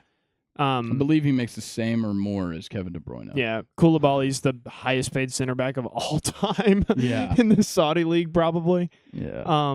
It's very interesting. Ronaldo makes $100 million more than anybody else does in the Saudi league. But anyway. Yeah. Number 4 is Casemiro. Yeah. That's ridiculous. Number 5 and 6. Raheem Sterling and Romelu Lukaku. Yeah, Romelu Lukaku, notable Chelsea goal scorer, actually. Yes. Scores a lot of goals for Chelsea, plays a lot of games for Chelsea. The top earners in Ligue 1 are all PSG players. Nice. Yeah, literally the whole top 10. Dembele is the highest. Yeah. Let's see what else. Anything else interesting I got? Oh, Lewandowski's the second highest paid player in La Liga this year. Over Mbappe. I did see that. Yeah. So is De Jong. De Jong's the highest. De Jong is kind of crazy. Yeah. Like he's very good, but he's injury prone. He definitely peaked. Yeah. at some point, like recently, and just like, kind of just started getting hurt a lot. Yeah. David Alaba was 4th. That's insane. Yeah. He never sees the field. Vinny is 7th. David Alaba is a weird case because like it was a big fucking deal that he went to Real Madrid. You thought so? I don't remember so. It being one. I think it was. I thought it was a really big deal because it was like Bayern. Like he really like stepped up in the Bayern squad and like made the move to center back and was world class.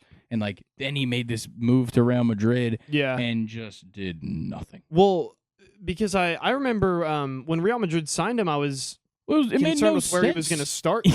Yeah, like they still would have had Ramos at the time, They still right? had Ramos. And Varane, probably. They had Varane, I believe. If they didn't, they had Eder Militao come into the squad as well. And Nacho would have been there. And Nacho was there. It just doesn't make any sense. And the last thing I wanted to hit on was the top earners in the Bundesliga are all Bayern players. Yeah, I knew that. With Neuer being the second highest paid. Yeah, I could see maybe a Leverkusen guy sneaking in there soon.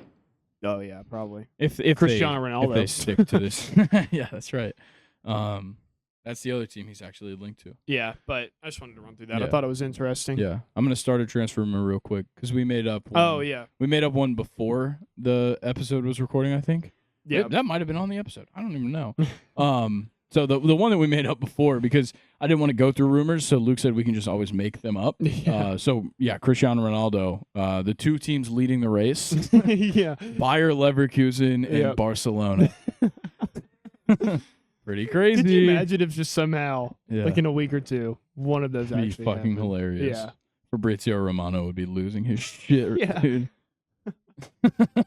Oh man, You got a fake transfer rumor to make up? Let me see. I can't even remember that guy's name. He hasn't played in so long. Who is Sandro Tonali, Oh, yeah. Saudi Arabia. Nice. That's my rumor. Yeah. Or Anthony Gordon to I think Chelsea or something. I think they really don't like gambling out there. I don't know if you do that. Do they not? I think gambling's kind of against the rules. Yeah, I think it's kind of against the religion. Oh, really? Yeah. I would have to assume. Yeah. That wouldn't be too good, I guess. Yeah, no, he would not have fun. Damn it, Tonali, you ruined your chance. Yeah. Sandro Tonali to kick. Yeah, he's got a steak deal. All right. I believe it's about that time. Uh-oh. Questions time. Believe so. I was about to check my fake watch.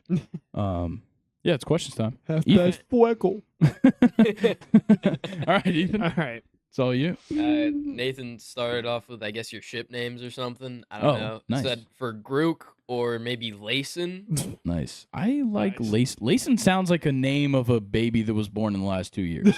Yeah, it really does. It's That's like, spot on. yeah, it's like his name is probably Layson James. Layson James Smith Jr.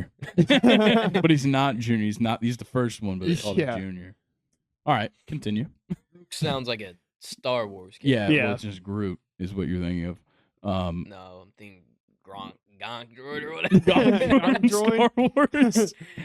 MVPs. Yeah, Groot is a forest beast, maybe. Yeah, that's what I was kind of for sure. thinking. Yeah.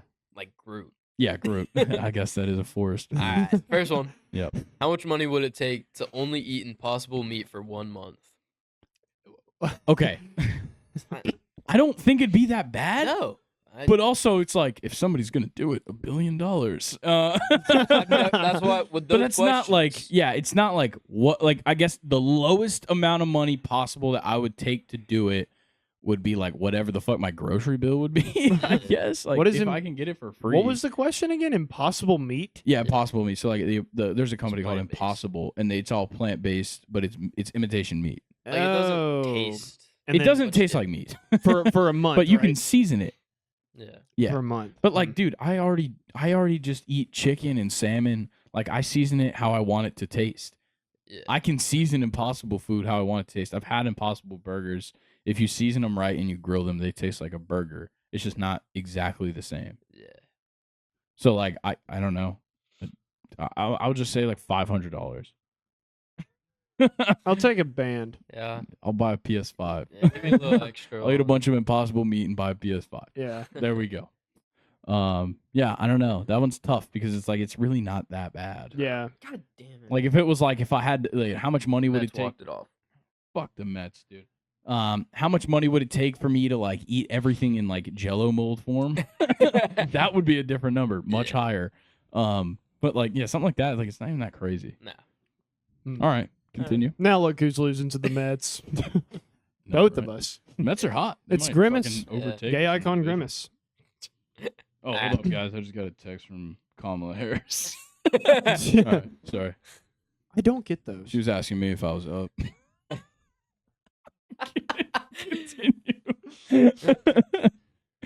What's the last song you listened to?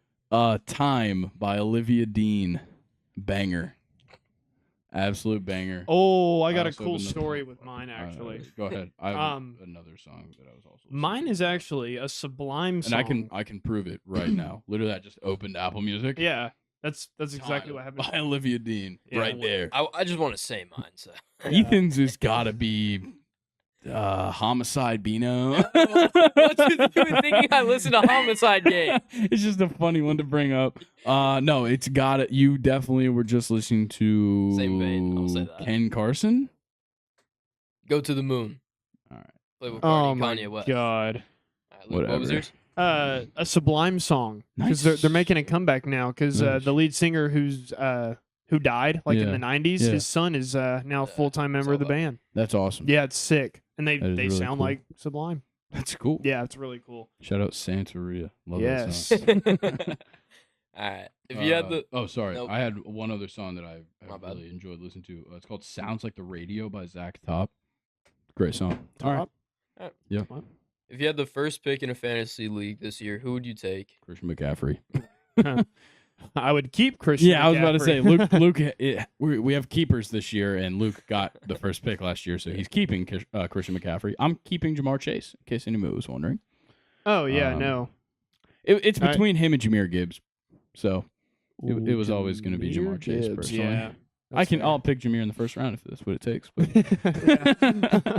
don't want to be giving out my fantasy football strategy Well, because that draft is coming up soon. It sucks for you because of Carson, we have no rights to Bijan Robinson anymore. Yeah, that does suck. Yeah, nobody can have Bijan Robinson. Yeah. Yeah. Well, also, dude, I went in there, fucking Mike. Yeah, He's not honoring the fact that I'm the co-commissioner. No. Probably because I don't work there anymore. And now we have to get punters. Punters have points now. yeah, Yeah, that's annoying. yeah, I'm gonna have to have a word with Mike. yeah. Mike, if you're listening right now, call me. I have to have a word with you. misses you. But yeah, that too. All right, next question. All right. What's a smell you just really enjoy? Ooh, Had to really wow. emphasize there. Fresh cut grass, definitely. I'm not a cool. fan. Yeah, your allergy. Yeah, I have allergies too, but gotta do what you gotta do. To smell mine like are fresh cut bad. We've grass. gone through it before. I like the smell of sunscreen. Oh, that is a good Sunscreen one. smells good, but not When- Malibu. Malibu sucks. Open windows in a house. But what Just kinda that just air. smells like outside. A zephyr coming through. No, I can't. No, I can't explain it. I can't explain it, but it Yeah. definitely it smells different throughout the house. It's Yeah. like a fresh, aired out room. I like the smell of an That's apple just- pie on a windowsill. Yeah. With the hand beckoning you I'm making towards it. Yeah. it. Yeah, the steam coming off of the pie is a hand like, Yeah. come on. It's lifting me up. It's going into Like my the nostrils. Family Guy clip. Yeah. Beta, it's making me watch. Yeah, that's my favorite smell. It's an apple pie on a windowsill. Never, ever. And I'm in a Witness fantasy that. cartoon world. Yeah. Yeah, that too. That's the only stipulation. I'm trying to think of any other scents that I like. I think Nathan's asking this because he's never experienced this. He Yeah. has a bad sense of smell. Old deviated septum. I have one too. It's just not as bad Yeah, as I do his. too.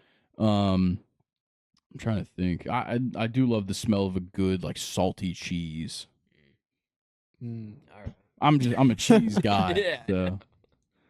So yeah, a good salty cheese, maybe like a Pecorino Romano.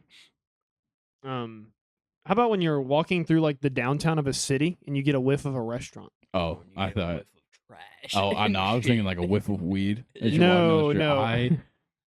Not a drug guy at all. Like I like the smell. Sometimes it yeah. hits you and you're just like, Yeah, I've never sometimes like I'm like driving past somewhere and I smell it, I'm like, that smells good. That's it. seen- That's Not even that like it smells good. the it's end just of like the an thought. But interesting smell, you know? Yeah. yeah, It just hits you and you're like, but it's not like necessarily bad. Like people are It's like, just pungent. oh, it Yeah. smells like weed in here. It's a Nah. skunk. Yeah. Yeah. You have to be like, yeah. You have to be like 90 years old to be like, oh man. There's a skunk around here. Yeah, dude, no, shut up. Okay, what do we got All right. next? Make a 7-on-7 team, only MLB current players. What the fuck? Wait, 7-on-7 Football. football? I guess, I'd assume. Fuck. Okay. Give me. So you said current MLB players. Yep. Now, what positions are 77? Quarterback, running quarterback, 2 wide receivers, a running back, a tight end, and a center, I guess technically. Yeah, sometimes they count center. Wait, no, it's 3 wide receivers. Yeah. 3 wide receivers, a quarterback, running back, tight end. That's only 6. Running back. I already said running back. You already said tight end. I Maybe said they 3 count wide center. receivers. I think it's center. Maybe. Is the center the 7th? I'm pretty sure. I guess sometimes. It just depends. That would mean Sometimes somebody they in the just go defense is 6%. double covered. I don't know. Are we doing center or no center for this? No centers. Okay, Fuck so off. an extra wide receiver? Yeah, 4 Okay. wide receivers. 4 Okay, cool. Okay, I already know kind of some of my locks. So, quarterback, give me Clayton Kershaw. I'm kidding. He was the center on his high school football team for Matt Stafford.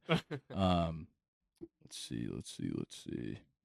Definitely need Aaron Judge in the lineup. Need Giancarlo Stanton, Ellie De La Cruz, Onyo Cruz. Ellie De La Cruz on the outside. I want all the guys that are tall as shit. James Woods. James Wood. Give me him. I need Jose Altuve to play in the slot. Actually, no, Javi Baez. Give me fucking Javi Baez for the slot. Super twitchy, little, fast. That's why I think Mookie Betts would be a good slot. Yeah, but he's not that fast. Yeah. Javi's fast. I really just want speed and size. He's a good quarterback, though. For my quarterback, I'm going with Manny Machado. Just somebody that can sling. I'm thinking a pitcher. Yeah. Like a Paul pitcher would Skeens. make a good quarterback. Yeah, Paul Skeens probably make a good quarterback. I think he'd be like Joe Milton. I mean, most MLB players, like pitchers, warm up with a football. That is true. I'm going to go Dylan Cease. I think Dylan Cease got like a good enough arm, but he's not like a flamethrower. All right. He also plays disc golf. I'm going, my wide receivers are going to be Jazz, Corbin Carroll, Ellie De La Cruz. And Jazz and Corbin Carroll are too small. They're both Corbin like Carroll's 5'10". Wicked fast. Yeah, I guess they're both slot Antonio Brown was receivers. 5'10". Then he went crazy. And he grew to 6'3". Byron Buxton's my other wide receiver. He'll get That's a hurt though good week pick. 1. That's a O'Neal good pick. Cruz is my tight end, and Manny Machado is going to be my Okay, who's going to be on your bench to replace Buxton week 1? That's a good question. Tatis? Nah, he'll also get hurt or like fall into a stack of. Yeah, but it'll be like middle. I almost Let said me- STDs, PEDs. Jesus, that would have been bad. I would say Mike Trout, but I already have Byron Buxton. You can't Yeah. have two guys. Yeah, that- Yeah, two no, center you can't guys that both are you guys. gonna You get- Yeah. Rendon, no. He'll either get hurt or stop loving the game. Never know. Never know with that guy. Fuck it, Emmanuel Clase. I don't even know if I named a full team. I don't Maybe. care. I don't. I think it's a bad question. Just wait baseball till you get players to that the are good next at one. football. Oh, the next one's worse. It's the inverse. It's just. Let's just skip this. A starting lineup of Yes. active NFL players. Yeah. Okay, well, Patrick Starting Mahomes. nine. Patrick Mahomes got to be the starting pitcher. Yeah. They're no hitter. Yeah. Okay, so Patrick Mahomes is my starting pitcher. Russell Wilson's pretty good at baseball. Wait, you said starting 9 and a pitcher? I assume. Okay, cool. So starting pitcher, Patrick Mahomes. Catcher. Oh, I'm trying to decide. Because there's different aspects Yeah, that I would catcher like can for a be- catcher out of some of these different things. What about Probably like a tight end. yeah, like I'd probably like, but I don't want like a super tall. Darren I want Waller. Somebody. I'd Darren Waller's take already- a But quarterback. Darren Waller's retired, so he's not active. I take a big quarterback. Somebody who can chuck it down. Yeah, big quarterback wouldn't be bad. Hmm. Man. Fuck. Kyle Pitts. Maybe Cobb. Nah, but he's like 6'4". Taysom Hill. Yes, Taysom Hill's my catcher for sure. I need Yeah. somebody with versatility. Yeah. And also, I hate Taysom Hill, so I'd like him to get pelted with fastballs. Because he can throw it. He's still a little bulky. Yeah, no, that's a perfect pick. Yeah. First base, man, give me Mike Evans. Yeah. Mike Evans. at Mike first. Evans would be good. Second base, give me Tyler Lockett. Ridiculous, dude. Let's see, I need an elite. Give me Minka Fitzpatrick. No, he covers too much ground for the infield. Give me thinking like a linebacker, like a middle linebacker. At short, yeah. Good at moving laterally. Yeah. Yeah, give me Fred Warner. Yeah, Fred Warner at short. Third base. Quarterback. I need some bulk. Matthew Stafford. Ooh, that's not bad. But then his wife's gonna fuck up the backup. Man, I just think defenders are just too obvious to me for some reason. Micah Parsons, I think third baseman. You're thinking in the field. Yeah. Yeah. I need the closest thing to Austin Riley. Yeah. I think Austin Riley's so close to Joey Bosa for some reason. I think he's more. Maybe more I Nick think Nick Bosa. Bosa's more. Yeah, short. I think C.J. Stroud's too small to play to play third. I need a bulky guy. I need like the Austin Riley Arenado build at third. Give me a D tackle there, Yo, fuck it. Give me fucking Dexter Lawrence, bro. Fuck it. Give me BJ Ojolari at third base. Fuck it. He's not even a defensive tackle. He's a linebacker. I just wanted to say his name. I'm gonna be honest. Outfield. Give me Jesse Bates, Minkah Fitzpatrick. Jesse Bates, Minkah Fitzpatrick, Kyle Hamilton. Yeah. Literally all free safeties. That's all I want is free safeties in the outfield. Yeah, that's it. Manager, give me Andy Reid because I want to see him in baseball uniform.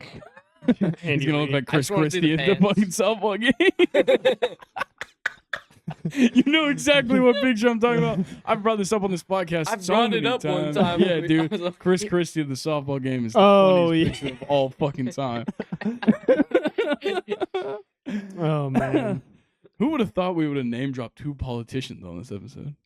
Yeah. Kamala Harris and All Chris for Christie. questions time. Yeah. Wait, we addressed both sides. Yeah. It's very moderate of us. Yeah. Sexualist podcast. Any other additions we'd like to add to the team? I was just throwing names. I would probably not change anything. Okay. My general manager. Definitely not Terry Fontenot. Omar Khan. Oh, John Lynch. He'd probably be the general manager. He is really good. He's a good general manager. Yeah. He could also lay a fucking hit. Holy shit. That's why, dude. look at his face. You can tell he liked laying hits. Oh, yeah, dude. His face is fucked. You could tell, like, no face mask was good enough for him. Damn dude. nose is doing the 2-step over there. Yeah, dude. It's crazy. Is that the last question? Well, I got bored while y'all were doing transfer stuff. Okay. It's And fine I by me. got one. I was brain fuck right here. Okay. What would Jimmy negative Neutron decibels ass. sound like? What? What would negative decibels sound like? Literally what the people are listening to right now. Would it just take your hearing away? No, negative decibels is just a level of volume. Really? Yeah. Literally right now, the people are listening to this, and the max decibel level is -6. That's how I edit the podcast. I'll be damned. This man was definitely just staring into the depths of the OBS audio mixer. Yeah. That's exactly what it was. It was definitely just like, what the fuck did All right, what would decibels- negative sound like? Negative sound would sound like nothing. Just suck your eardrums Yeah, out. would it just like take your Isn't hearing? that the same thing as like negative space? Because there's no such thing as negative space. Yeah, theoretically. Yeah. He What would goes, negative sound be? I don't fucking know, dude. I don't know. I don't know. Ask Stephen Hawking or some shit, bro. Ask Neil deGrasse Tyson. He probably I'm got too the young answer. to ask Stephen Hawking. Yeah, you are. I'm Oh. too tall though. Yeah, too tall for sure. He's also dead. Yeah, he's Yeah, also dead. that is too. That too. Yeah, ask Neil deGrasse Tyson. I'm sure he's gonna like not answer your question, but say something profound. Or at least Something something about he like thinks black is profound. holes. Yeah, something about black. Somehow that's gonna go to black holes. Negative sound. There's probably Oh, there's yeah. probably some negative sound in a It's black like hole. right as you Probably. go in, and like Yeah, and be like, yeah. well, there's negative sound there, and like, listen. You can't. Yeah, and then he's gonna explain like the history of the universe to you for some reason. I'd sit I'm a down. Neil deGrasse Tyson hater. Yeah. I think he's annoying. Really? He says the same shit Well, yeah. every People single ask him such similar thing. questions. Yeah, because nobody knows what the fuck he does. Like can nobody say- knows what he is supposed to know. So it's like, what fucking questions do you ask I him? think he's an astrophysicist. That Maybe, sounds right. maybe, I don't know. He could just be some guy. dude. I think he just like has like a cameo. I think people just submit cameos and he just says words. It's just like a bunch of like dudes on like DMT sending him cameo requests, being like, "Dude, say that fucking say that the moon is gonna eat the Earth in 45 years." All I know is he makes cool intros for edits when he says stuff. That's true. Yeah.